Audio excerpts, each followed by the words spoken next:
Yeah, I feel very, very different. I feel a lot more athletic compared to the first fight.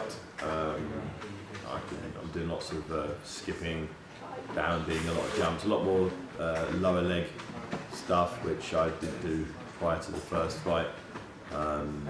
So I definitely feel that I'm more of an effective athlete now, particularly in the boxing ring, sparring, the way I'm cutting the ring down, moving. I've sort of reviewed my first fight, and even in the early rounds, I'm dragging my legs around. My legs were terrible. It was pretty embarrassing,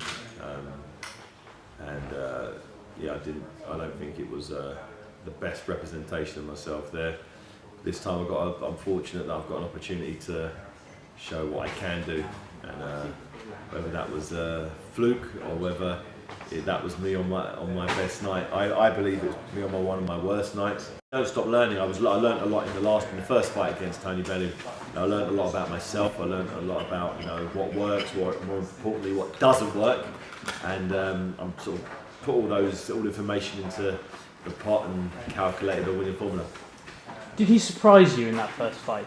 Was it a Tony Bellew that you weren't expecting to see? He didn't do. I'd say he was a little bit slipperier than I thought he would be. He was a little harder to catch clean. Whether that was because I was loading up, or whether that was because he's a defensive genius, we'll find out in the second fight. I believe it may be elements of both. I didn't set up any of my attacks. I was trying too hard to land that one punch, and whenever I've done that in my career, I've always lost the fight. So he did a tremendous job of getting under my skin and winding me up. As I'm a fighter who needs to have a cool head, and I didn't have that going into the first fight, and that played into his hands effectively very well. So you got to give Tony great credit for that. He showed some real good defensive stuff. His counter punching as well was very nice. He was doing a lot of shoulder rolling, hit me. Very rarely in my career I've been counter punched. It's normally me doing the. He flipped the script, and he did to me what I normally do to other people. I did enjoy it. Don't get it twisted. I didn't enjoy the fight, but I understood it, and straight away after the fight, I knew what happened, how it happened. But I actually figured it out in the fourth or fifth round. I was like, okay, let's get back into the flow, and on all the judges' scorecards, I got the scorecards from the fight. I lost the first round on all of the judges' scorecards. I was missing wildly and getting counted. I won round 2, 3, 4, and 5, and the 6th round he won everything from that point on. So in my mind, if I won 4 of the first 5 rounds on my worst day, swinging for the hills, just no tactics, then when I've got my stuff together, when I'm in one piece and I'm healthy, when I'm sharp, fast, explosive, I believe that we're going to get a very, very different result to the fight. I've been plagued with a lot of injuries. I think it comes from being so explosive. There are other fighters who never get injured, but they're the fighters who rarely knock people out. So if I was to be 50% less powerful and explosive and hard hitting, I'd probably be injury free.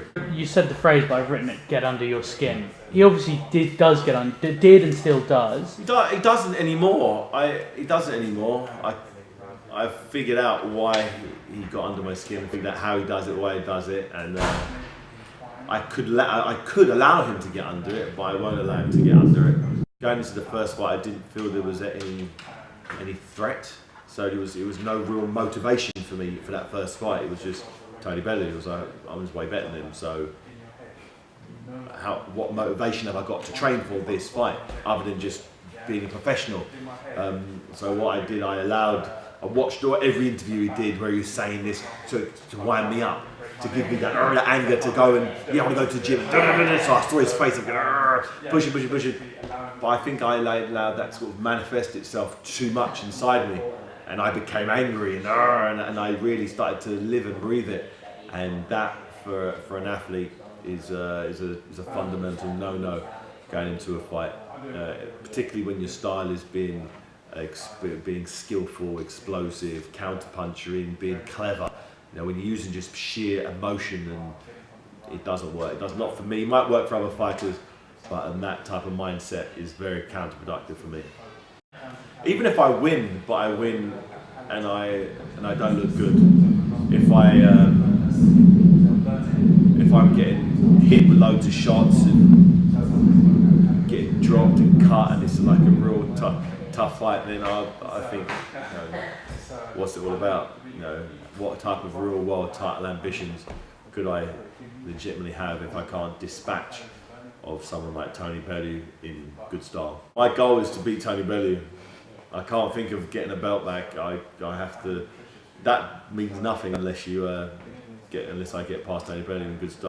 So you and Tony will be mates in 10 years' time, 15 years' time? Don't think so. No. Don't see it. I don't see it. I think we're two very different people, two very different backgrounds, different upbringing, different parts of the country.